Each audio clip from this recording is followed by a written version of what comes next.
ZKsync just launched the Atlas upgrade, one of the biggest architectural updates in ZKsync's history. But to really get what Atlas is changing, you first need to understand how blockchains actually work. Blockchains at their core are just state machines. Think of it as global computers that keeps track of who owns what and how smart contracts change that state. Each new block is just a state change everyone agrees on. So running that global computer means solving three big problems. Who runs the code, in what order, and how do we know the result is correct? That's where the virtual machine, the sequencer, and the prover comes in, the three most important moving parts in any blockchain. Here's how they connect. User sends transaction, the sequencer then orders and executes them in the VM, the prover turns that execution into a cryptographic proof, and Ethereum verifies it. That's how ZK rollups stay fast and trustless. And this foundation is what powers the Atlas upgrade, where all three, the VM, the sequencer, and the prover, are built to come together into a one next-gen architecture, the Atlas upgrade. Now that you know the basics, let's start with the first piece of the Atlas upgrade, ZKsync OS. If a blockchain were a computer, ZKsync OS would be its operating system, the layer that manages how different virtual machines run. On Ethereum, there's only one VM, the EVM. It defines exactly how smart contracts run and how state changes. Earlier versions of ZK Stack worked the same way. They ran a single VM called Era VM, which powered ZKsync Era.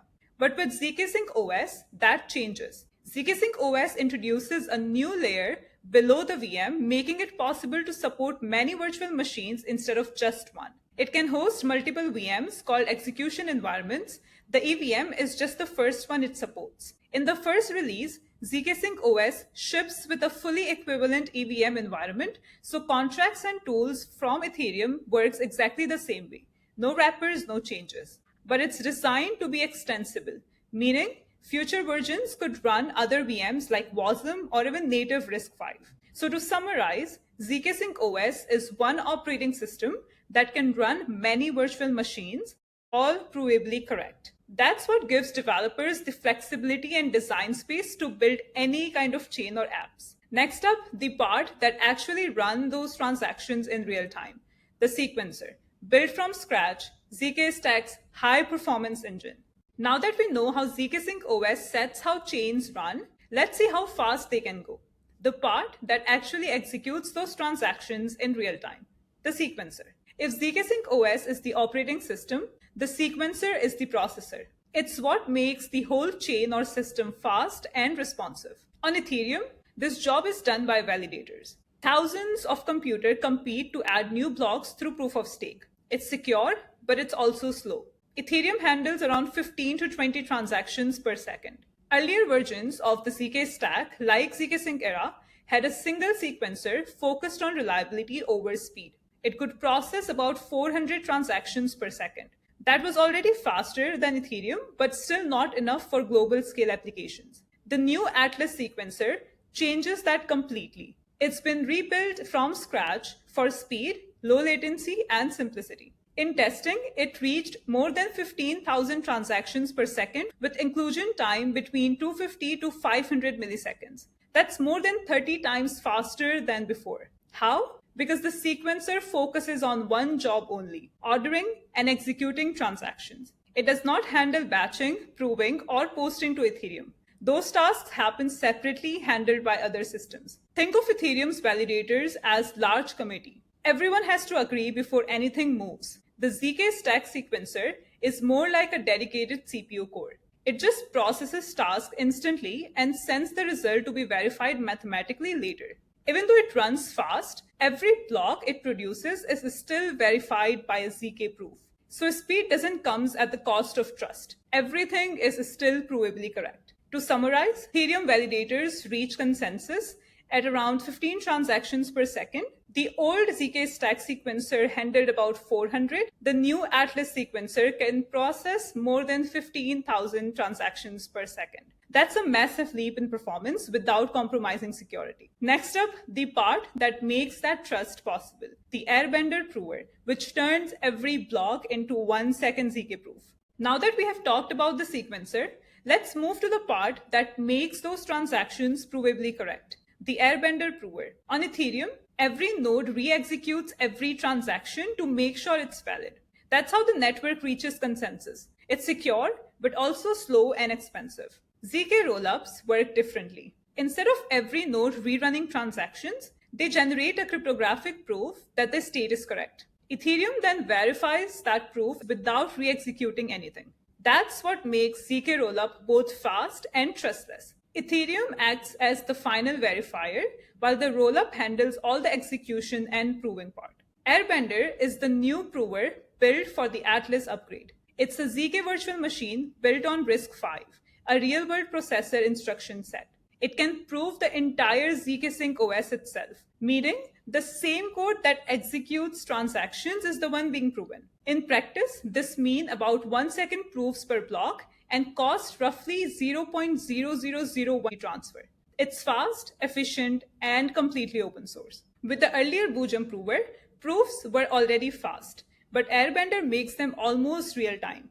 Blocks can now be proven in about 1 second, giving ZK stack chains 1 second finality before they even settle to Ethereum. So to sum it up, ZKsync OS defines how chains run, the sequencer executes transaction at a very high speed, and Airbender prover proves every block with cryptographic certainty. Together, they form the Atlas architecture, powering the next generation of the ZK stack. Now let's walk through what Atlas architecture actually looks like. Here's the simplified view. You can see multiple chains. Some are blue, some are gray. The color just shows whether a chain is public or private. Each of these chains is customized for a specific use case. For example, a fintech app or an enterprise chain, even a general purpose public network. Now, every single one of these chains is generating a ZK proof of its state every second. Those proofs are sent to what's shown here as a gateway. That's the settlement layer or coordination layer for ZKsync chains. This layer aggregates proof from all these different chains and verifies them.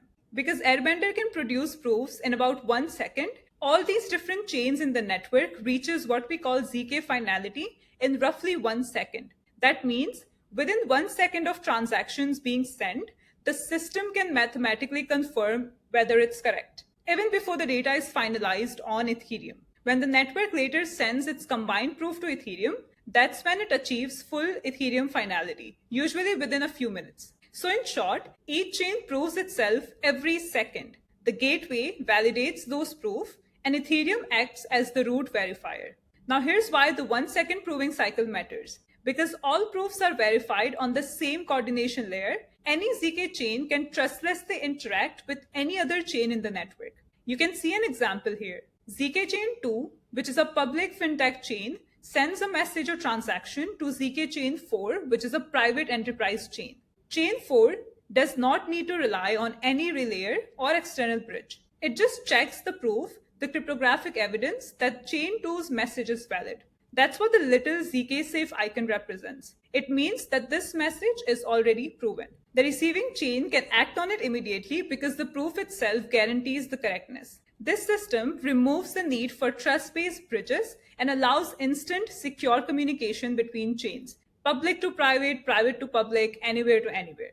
That's what we mean when we say trustless interoperability powered by 1 second ZK finality. Now let's zoom into what's happening inside one of these chains. This blue box represents a single chain built on ZK stack. It connects to the rest of the ZKsync network through the same gateway you saw earlier, which anchors everything back to Ethereum. Inside the box, you see what developers care about the most: customization, fast transaction inclusion, low cost, and reliability. That's what the new sequencer and OS upgrades deliver. The sequencer was redesigned from ground up for ultra low latency and high throughput, over 15,000 transactions per second. So transactions from your users get included almost instantly. At the system level, Atlas also changes how the ZK stack itself works. Previously, the VM was implemented twice, one as Rust code and again as a cryptographic circuits and Boojum. Now with Atlas, everything compiles down to RISC-V, which Airbender can prove directly. That shifts makes the entire system more modular and future-proof. Today, that means full EVM support. Tomorrow, it could also mean supporting other VMs like WASM or even custom runtime environments without changing the proof system at all. So putting it all together, each ZK chain can be customized to its use cases, processes transactions instantly with the new sequencer, proves them in 1 second with the Airbender prover, and interoperate securely through the ZK gateway, all while anchoring back to Ethereum for the ultimate security. That's the full Atlas architecture, a network of independent, verifiable ZK chains that acts as one connected system.